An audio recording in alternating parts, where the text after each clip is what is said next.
بسم الله الرحمن الرحيم. يا أيها الذين آمنوا اتقوا الله وقولوا قولا سديدا يصلح لكم أعمالكم ويغفر لكم ذنوبكم، ومن يطع الله ورسوله فقد فاز فوزا عظيما.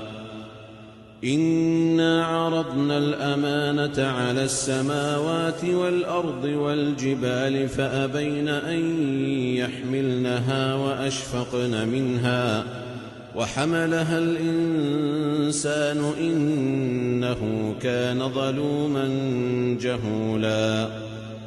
ليعذب الله المنافقين والمنافقات والمشركين والمشركات ويتوب الله على المؤمنين والمؤمنات، وكان الله غفورا رحيما.